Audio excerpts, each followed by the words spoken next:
Hola chicos, en este vídeo vamos a repasar los conceptos del tema de óptica física más relevantes para la PAU. El primer concepto que quiero repasar es el de índice de refracción de un medio transparente. El índice de refracción se define como el cociente de la velocidad de la luz en el vacío y la velocidad de la luz en el medio transparente en cuestión, aquel a través del cual puede propagarse la luz. Perfecto, este valor por supuesto es siempre mayor o igual que 1. Con frecuencia, para el aire, en el cual la velocidad de propagación es muy cercana a c, pues tomaremos la aproximación de que el índice de refracción es 1. ¿De acuerdo? Bueno, el primer caso donde esta definición tiene utilidad es cuando consideramos la transición entre dos medios transparentes.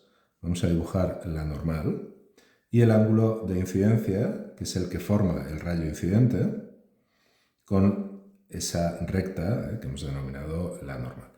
Aquí tendríamos un primer medio caracterizado por un índice de refracción N1 y un segundo medio caracterizado por un índice de refracción N2.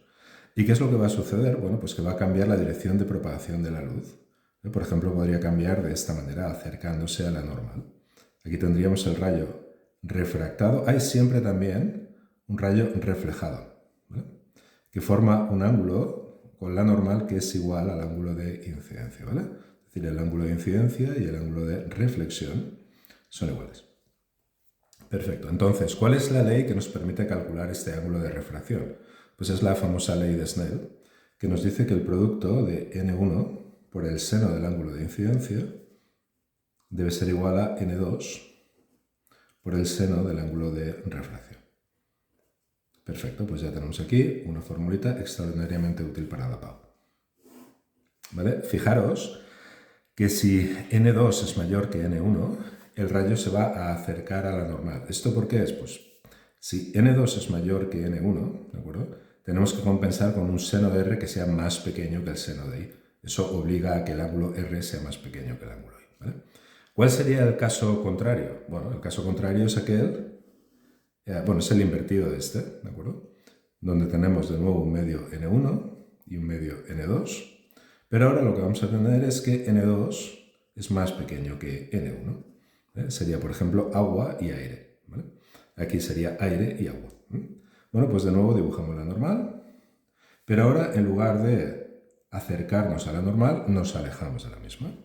¿De acuerdo? De nuevo tenemos nuestro ángulo de incidencia y nuestro ángulo de refracción. Y aquí observamos que surge la posibilidad de que se dé un fenómeno muy interesante, que es que cuando el ángulo de incidencia todavía no ha llegado a 90 grados, el ángulo de refracción ya lo ha hecho, ¿vale? Recordamos que tenemos siempre el rayo reflejado, lo vamos a tener siempre, pero para un ángulo de incidencia crítico ya no tendremos ángulo refractado. Ese ángulo se llama también el ángulo de reflexión interna total. Y es muy fácil de calcular, porque en dicho caso el seno de R pues sería el seno de 90, que va a ser 1, y la ecuación que nos queda no es ni más ni menos que el seno de ese ángulo de incidencia crítico, pues va a ser igual a N2 partido por N1. Despejando de aquí, esto sería 1, pasamos el N1 dividiendo y tenemos esta formulita de aquí. Para calcular el ángulo, pues hacemos arcoseno y listo, ¿vale? Esto aparece también con mucha frecuencia en la PAU, ¿vale? Vale, ¿qué más os quería comentar? Bueno, fijaros, una cosa relativa a la frecuencia y a la longitud de onda, ¿vale? Vamos a hablar de la situación en la que la luz llega por este medio 1 y pasa al medio 2. La luz consiste en campos eléctricos y magnéticos oscilantes. Vamos a pensar en particular en el campo eléctrico.